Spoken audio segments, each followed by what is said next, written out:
Okay. So one strut is in the front. The upper bolts are located underneath this cowl over here. So what you guys have to do is you have to remove the wipers. It's probably the best way to remove the wipers, 14 mil. And that way you guys have access to being able to remove this cowl. Once you remove this cowl, you'll have the access to 1, 2, and 3 bolts that are behind there, or actually nuts, and that will release both of the shocks. Let me demonstrate on this side over here. Basically, the holes are over here. It's similar on the other side, and then the shock will go right through there. So those are received, removed. I mean, I put one in already. I just got to put the ladder line on it and adjust it. I'm going to start off with about 1 inch of thread, which should be enough. Actually, it's very close to the factory shock. These the shocks on these cars are not that high, anyways. But this brings me to another point. This is going to be a daily driver. Yes, you've guessed it. And also, we live in Canada, where we have salted roads, and it's crap around here. So this is your best friend. And this is how you prepare coilovers in Canada. Because no matter what anybody says, even our own brand, you know what I mean? Even though they're coated, see this coating on the threads in order to prevent or try to prevent rust. There's no such thing as perfect coating. And if these things are going to be on the car for 2, 3, 4 years, hopefully for the next 5 years, purchase a bottle of anti-seize. It's not that expensive. Go all around the threads just like this. All around. Thread in the lower mount just like that. And this is your best protection, or the best protection that we have against seized lower mounts, which is a common issue when it comes to air struts or coilovers. Same thing, it doesn't matter. So I highly recommend using the anti-seize and coating it like that, and then threading it in, which is what we did on the other side, which is what we're going to be doing on this side as well. Wipe it out because this stuff is super messy. Don't eat it, kids. It's not good for you to eat. So definitely don't eat it, but I highly recommend that when you have it at this stage, we're in the process of putting in coilovers, or whether it's air struts or anything like that, this is what we do, is you coat the threads, especially when the owner told us that this is going to be a daily driver, and he's going to go through winters. That's the best defense you guys can do when you're putting in coilovers. So highly recommend it. We're going to complete this one in. We're going to put it in, and we're going to bolt everything up, and then we're going to start running the lines. All right, so the fronts are done. All put in. Aligned really nicely. The bag's already mounted. Tie rods. So much nicer when it's cleaner. Put it back in. Ran the lines. Just behind here, there's a nice little loop for the ladder line. Nice behind, no issues, like we always do. I'm going to show you guys where I ran the lines. I ran the lines through the vents on the side behind there. Obviously, it's nice and clean right now. You can see the lines protruding, so I'll organize that, obviously, when I get it done. Going down through the vents, behind here, going underneath there, underneath the subframe, basically, nice and clean out of the way. There's pretty much, it's hidden. Going down into this under shield over here. I don't know if you guys will be able to see it, but no. It's going right under, and then right under this shield, all the way up to the front. Let's see. Maybe it'll show. I try to do them as hidden as possible. Yeah, there it is right here. So a nice continuation from behind here, behind this under shield, which is beautiful. Going down here, and then protruding through behind this metal part here, and then coming out right here, nice and clean. So nice and clean out of the elements. So people ask me why I run my lines externally. Well, for 2 reasons. One, you don't remove the panels of the interior stays untouched. If you're running the lines through the interior, there's a greater potential of kinking. This is a nice straight through transition. Majority of vehicles these days, modern vehicles, have underbellies like these that pretty much cover all the brake lines and the fuel lines. Like you can see over here, basically the fuel lines protruding.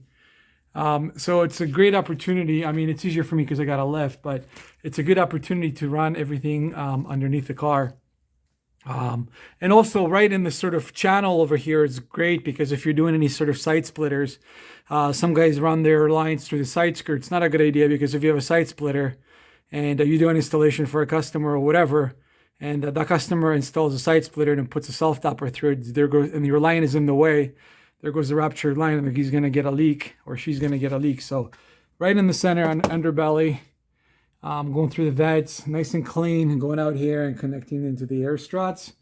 The rear is pretty much the same thing, except you're not going to go as far on the rears because obviously you're only going to the back. So how do we run it? Let me see. So essentially the same thing, going through the vent over here and then connecting it up into the bag. It's a very smooth transition. So just behind here, out of the way, out of the exhaust, and right into the fitting of the bag. Bang, there's your rears. And we're going to have it at static air right now. So basically I have shorter valves that are linking the fronts and shorter valves that are linking the rears.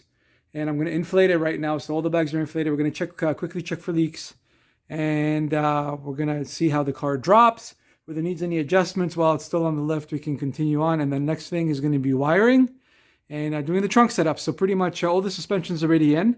Tightened up, double checked. The lines already ran. And now the next thing we're going to do is we're going to be doing the wiring for management and setting up the trunk. But what's going to happen is his setup is going to be on a board on top of his subsystem. Stay tuned for more in just a bit. Okay, so this thing is laying frame. That's sick. I think it's the second bagged Corolla, at least in Ontario, that's for sure. Or maybe in Canada, hatch. Bagged on SqueakyClean air suspension. Slam's nice. Looking really, really, really, really good. The wiring is all done. All the suspension is in, obviously, and all the lines are in. The fuse box that you can tap into is located on the on the bottom here, for those wondering, because it took me a little bit of time to figure it out, but the fuse box is right here. As you can kind of see. Right, and we have the controller wire coming up here. This is where the SqueakyClean air management controller is going to be. I'm going to turn it on once I do finalize the trunk setup, but it's a nice little kind of a place out of the way. The customer has a really beautiful carbon fiber steering wheel. Once I finish the installation, I'm going to do sort of like a little video blurb of it aired out and the finished trunk and stuff like that. So this is just in the process of getting it done. One of the things that I had an issue with a little bit is there really isn't a firewall. It's there's two kind of like firewall locations that you can tap into.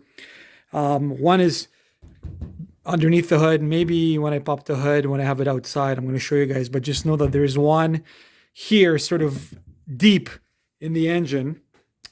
Actually, you know what? Screw it. Why don't I just pop up the hood, right? Doesn't hurt. How the hell does this hood pop up? Oh, right here. All Toyotas are pretty much the same. Just so I can show you guys, because it was a little bit hard for me to figure out. So this might help you when you guys are working on one of these suckers. So there's one right there.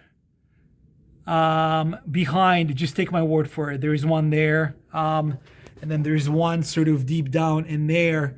I didn't choose to go through them because it was very, very hard for me to sort of get it's the ECU wires are going through there. I didn't really want to puncture anything. I know Somebody did an amp installation and they kind of went through. So there already is a wire, already is like, I think, a 4-gauge wire going through there. I didn't want to do that. So after doing a lot of research, I kind of figured out that I'm going to go sort of behind the fender.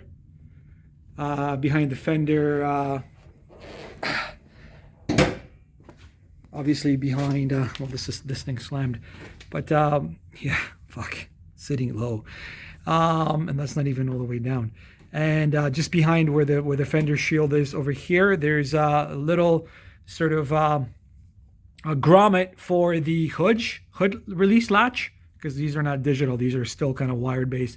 And I kind of went behind there, as you guys can see, behind behind the frame here, sort of the wheel well cover, and then went in through there, and then went into the interior, nice and quick and easy without really destroying anything. There's enough space there to bring in a 4-gauge wire, which is what actually this is a 6-gauge wire, which what we're going to need for the dual compressor setup, because this setup comes with an 80 amp relay, so you're automatically able to run 2 compressors with this management. So this is good, and fit it all the way through down here. Easy peasy. And there you go. There's a power wire inside the trunk.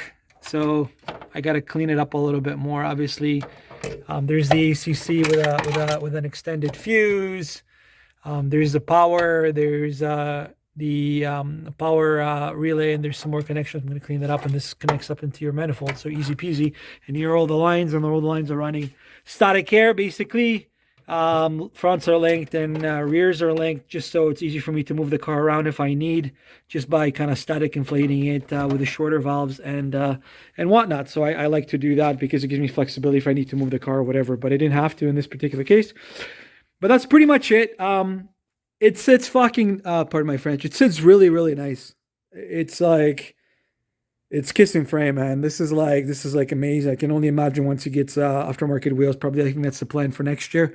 Bags was his first major mod, and I think even as it is, this thing looks beautiful. Like the factory wheels are gorgeous. You know what I mean? Like, I don't know why you would want to upgrade to something less inferior than Toyota OEM, but anyways, this thing looks dope. Yeah. So what we're gonna do for this guy is he has an existing sub box that he wants to retain. So what I'm going to do is I'm going to have the management sitting on top. So tank, 2 compressors, our manifold. I don't know. Maybe we're going to do some hard lines. We'll see how it goes. For now, I just got the board at Home Depot, which is the base board. Over here, this is I think 36 or 48. It's a 4-footer by 12. So this I think was like 15-20 bucks. I'm gonna trim that up to the width of that, and that will give me a nice platform to put the tank on, the 2 compressors, the manifold, and sort of have everything integrated with a nice hookup, and we'll go from there. So that's yeah, coming up next. Okay, we're back. So I kind of accelerated a little bit. I took a board, I wrapped it up, arranged the tank, put in the compressors already, put the manifold on one of the fabricated manifold brackets, and I'm in the process of bending line and doing the lines. So I'll update you guys how it goes, but this is the trunk process. Any kind of things, not really, nothing really different, but I'll keep you guys posted on what I do, and stay tuned.